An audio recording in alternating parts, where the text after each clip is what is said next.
Thank you.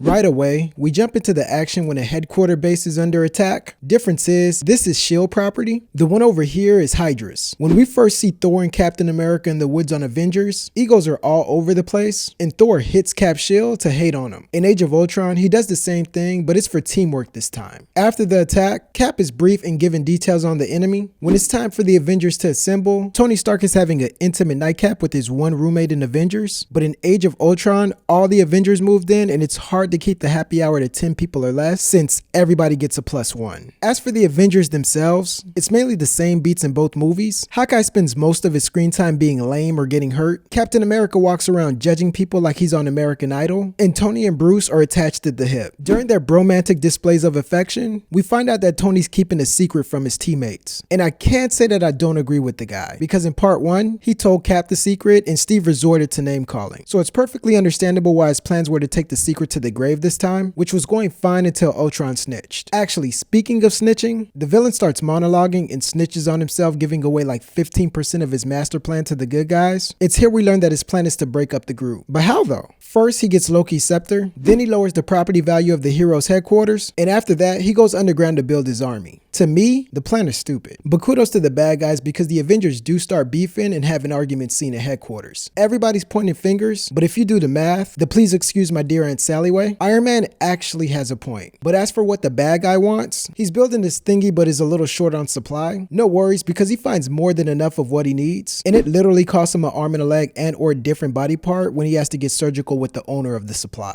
In Avengers, Loki cuts out a dude's eye, and Ultron, a guy's arm off. Cruel, but what's even worse about this part is Loki is using Barton, who is under mind control and has no idea what he's doing. The biggest difference in Age of Ultron is the whole team gets mind control except Barton. The whole mind control thing was one of the reasons nobody liked Barton in part 1. People still don't like him in part 2 because he's super lame, but at least his family loves him this time. So that's always a self-esteem booster. The chick doing the mind games in Age of Ultron is Scarlet Witch, who has a brother that she loves, and it gets weird because they love each other way too much, which is weird to me since the opposite happens in Avengers and Loki hates his brother way too much, and for some reason I find that completely normal. Whosoever holds the hammer, if he be worthy, shall possess the power of Thor. Thor is the only one that is worthy enough to lift the hammer in Avengers. Over here, Rogers is a little bit of worthy, and Vision is the same kind of worthy as Thor. Thor and Loki are supposed to be like gods, but the lowercase kind because Loki even admits to Thor that he thinks that they could die. Vision is a capital G god in Age of Ultron because there's a part where he quotes Old Testament just like the King James God. I am.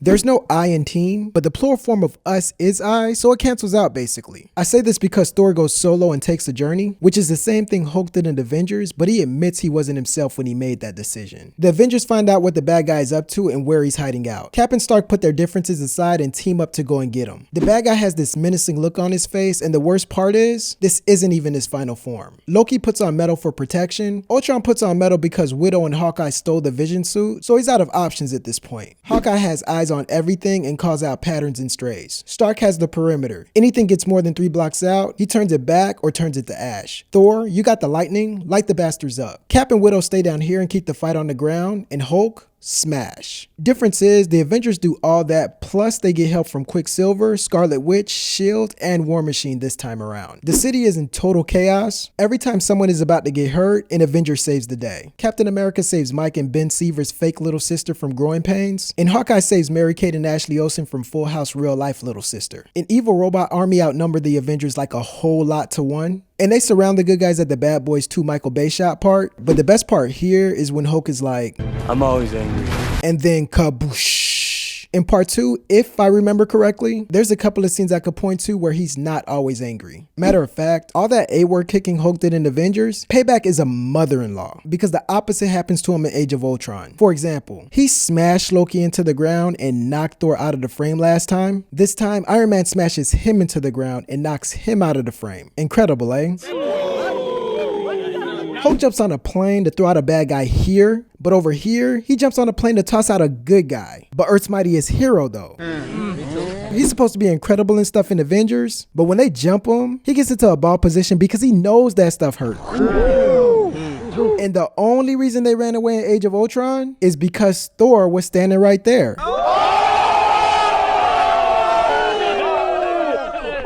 During the evacuation of the city, a ship blows a turbine and Iron Man has to go and fix it. He says screw it and just lifts it. Same thing happened in Avengers, but Stark couldn't lift the ship because the Mark 6 armor is way weaker than the armor that he had in this movie, so we had to watch him fix the turbine for like 30 minutes. But at the end of the day, both ways still get the job done, and it really doesn't matter how because the main mission right now is containment. The device that the bad guy spent most of the movie making is emitting a blue light and puts everybody's life in jeopardy. The robots start getting out of hand and Tony finds out if you kill the operator, the whole army shuts down like in the movie Independence Day. They try to do the same thing in this movie, but Ultron keeps coming back to back like the Drake song. At the end, you get to see two totally different examples of brotherly love at work when Thor shows mercy towards his brother Loki and just arrests him for his crimes. Vision says F that and gives his brother the death penalty. Last thing, pour out a little liquor for two characters in the MCU? Well, kinda, because both movies have a character that fake dies. Agent Coulson fake dies in the movie because when he dies, he's still alive in the Agents of S.H.I.E.L.D. universe, and Quicksilver fake dies because when he dies, he's still technically alive in the Fox universe. And those are 24 reasons these movies are different. Yo, Couch. What up? I got something to say.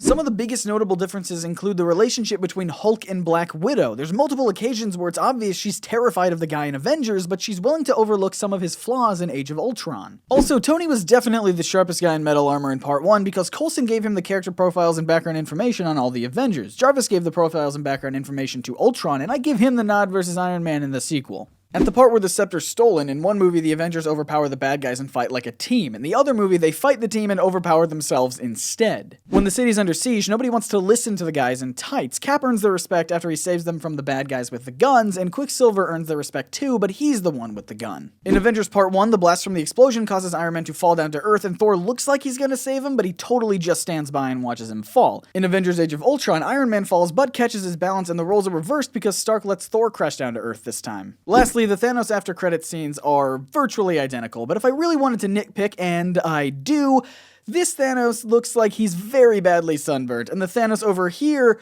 looks a little bit more comic accurate with his purple skin. And those are 30 reasons these movies are different, so truth or dare, like and share, leave a comment under there. If you don't, that's not fair. This thing took a week to prepare.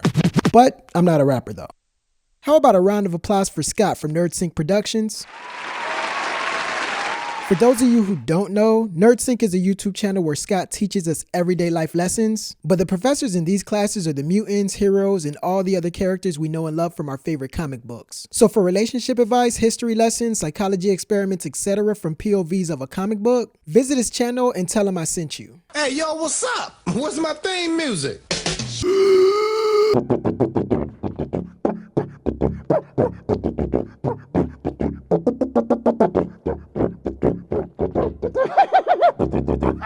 Best elevator music I've ever heard.